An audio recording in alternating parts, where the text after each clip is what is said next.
El Señor esté con ustedes. Lectura del Santo Evangelio según San Marcos.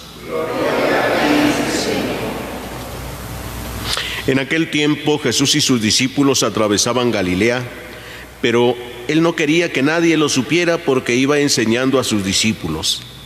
Les decía: el Hijo del Hombre va a ser entregado en manos de los hombres. Le darán muerte y 3 días después de muerto resucitará. Pero ellos no entendían aquellas palabras y tenían miedo de pedir explicaciones. Llegaron a Cafarnaúm y una vez en casa les preguntó: ¿de qué discutían por el camino? Pero ellos se quedaron callados porque en el camino habían discutido sobre quién de ellos era el más importante. Entonces Jesús se sentó, llamó a los 12 y les dijo: si alguno quiere ser el primero, que sea el último de todos y el servidor de todos. Después, tomando a un niño, lo puso en medio de ellos, lo abrazó y les dijo: el que reciba en mi nombre a uno de estos niños, a mí me recibe, y el que me reciba a mí, no me recibe a mí, sino a aquel que me ha enviado. Palabra del Señor. Pueden sentarse un momentito.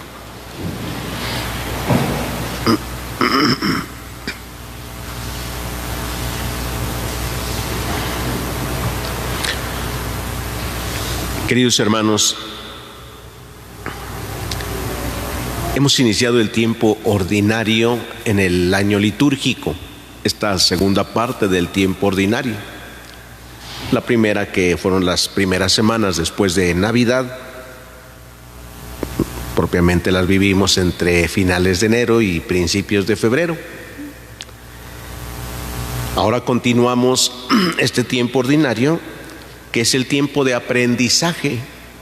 Y el Evangelio que hoy escuchamos nos habla del aprendizaje de los discípulos de Jesús. Mientras él iba atravesando Galilea, no quería que nadie se enterara, porque iba enseñando a sus discípulos. Pues que no interrumpan, ¿verdad? Mientras está la clase, que no nos interrumpan porque es algo importante que estoy enseñando. Entonces Jesús, ¿qué les enseña? Y lo primero que les habla es del misterio de la salvación. En unas cuantas palabras les dijo: el Hijo del Hombre va a ser entregado en manos de los hombres. Le darán muerte y 3 días después resucitará.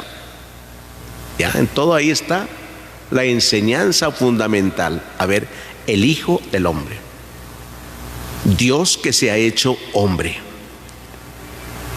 Por eso es el Hijo del Hombre, porque nacerá además de una mujer, tendrá sus padres José y María, el Hijo.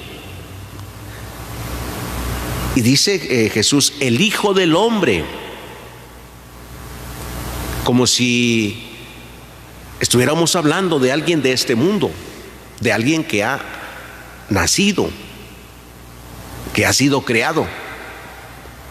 Sin embargo, hasta nosotros en el credo lo profesamos: fue engendrado, no creado, de la misma naturaleza del Padre por quien todo fue hecho, que por nosotros los hombres descendió del cielo, vino a nosotros. Entonces, este es el Hijo del Hombre. Los discípulos tienen que entender primero que Jesús es el Hijo del Hombre. Pero también les dice qué va a pasar con él. Lo condenarán y lo matarán.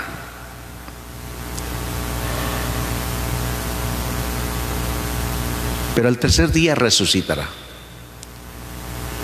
Y el Evangelio de San Marcos inmediatamente dice que los discípulos ni entendieron nada. Como si les hubiera dicho algo así de pasadita nada más, y no pusieron atención tampoco y no entendieron nada. Ellos se dedicaron a otras cosas, sus pensamientos eran otros, sus ideas eran otras. ¿Quién será el más grande en el grupo? Ya desde entonces ellos buscan un liderazgo. ¿Quién va a ser el líder aquí del grupo? ¿Sí? Ellos piensan humanamente. No les ha importado lo que Jesús les ha enseñado. No ha pegado todavía mucho en ellos, ¿no? Así como que, nos está enseñando quién será el Hijo del Hombre y cómo que va a morir y No se preguntaron eso. Preguntaban ellos, ¿quién será el más grande entre nosotros? El más importante, ¿sí? El más sabio, el que va a dirigir el grupo, ¿quién? Ni siquiera se fijaban en Jesús. Y tenían miedo de preguntarle además. Hasta eso no querían preguntarle.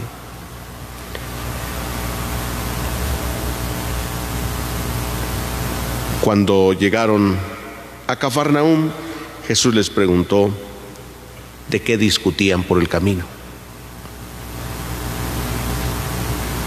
Uno piensa que puede hacer, decir o pensar cosas y que nadie se entera, ¿verdad? ¿Quién va a saber los pensamientos? ¿Quién conoce los pensamientos? Que a veces inventemos, que a veces pensemos que el otro está pensando tales cosas. Son inventos nuestros porque no conocemos lo que los otros piensan. En cambio Jesús sí. Dios sí conoce todos los pensamientos e intenciones del corazón. Las conoce perfectamente. Por eso les pregunta de qué venían discutiendo. Y ya el Evangelio dice, es que en el camino habían ido discutiendo de quién sería el mayor. Y Jesús dijo, si alguno quiere ser el primero, que sea el último, el servidor de todos. El último quiere decir el que cuando entran a casa cierra la puerta, ¿sí? Como en casa, ¿verdad? ¿Quién es el primero que se levanta en la casa? La mamá. Y la última que se duerme, se acuesta. ¿Por qué? Tiene que levantarse a preparar todo y antes de ir a dormir tiene que dejar todo lavadito, arreglado ahí, ¿verdad? Ya está todo, vámonos ahora sí. ¿Quién es la más atendida entonces en casa? La mamá, ¿o no? Es como que ahí ya no da. Como que ahí ya no decimos la mamá es la que más se atiende porque es la que está siempre ahí presente. Ya no. Más bien la mamá es la que atiende a todo siempre. Por lo tanto, sí es la más importante, aunque no se le toma en cuenta porque es la última a la que le toman en cuenta. Ha pasado el 10 de mayo, ¿verdad? El Día de las Madres, y parece que es el único día en que más o menos algunos se acuerdan, ¿verdad? Más o menos. Y digo más o menos porque el acordarse a veces nada más es un regalito, unas flores, pero la actitud y la conducta, que sería lo que a lo mejor agradaría a mamá, que los hijos no estuvieran disgustados, que no estuvieran peleados, hijo, eso sí como que no da tanto de repente. Eso es lo que falta, lo que tendría que decirle a mamá: eres importante, eres servidora de todo, te reconocemos lo que haces. Sin embargo, no es algo común que se dé en la familia. La primera lectura que escuchábamos del apóstol San Pablo dice la pregunta: ¿de dónde vienen las luchas y los conflictos entre ustedes?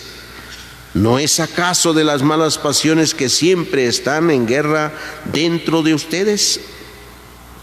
Ustedes codician lo que no pueden tener y acaban asesinando. Ambicionan algo que no pueden alcanzar y entonces combaten y hacen la guerra. Pues sí, de ahí vienen los pleitos y las divisiones, y en las familias, ¿sí? ¿Qué creen que puede ser algo que ambicionen a veces los hijos en la familia?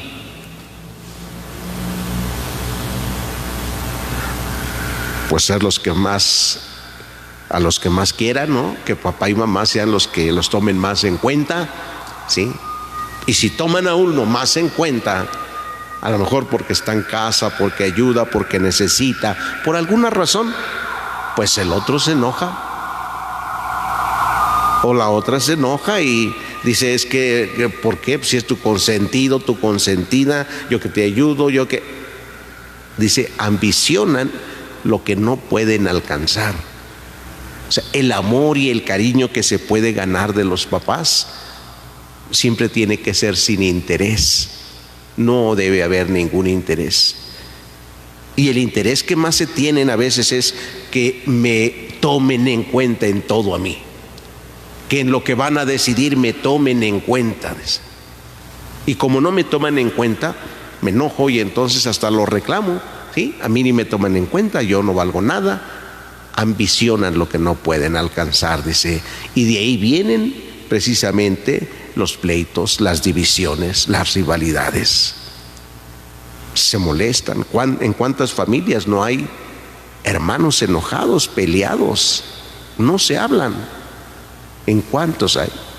Porque ambicionan lo que no pueden alcanzar. Ambicionan tener realmente el cariño, el amor de los papás con ellos y no lo alcanzan. Y entonces pelean, se enojan, se molestan.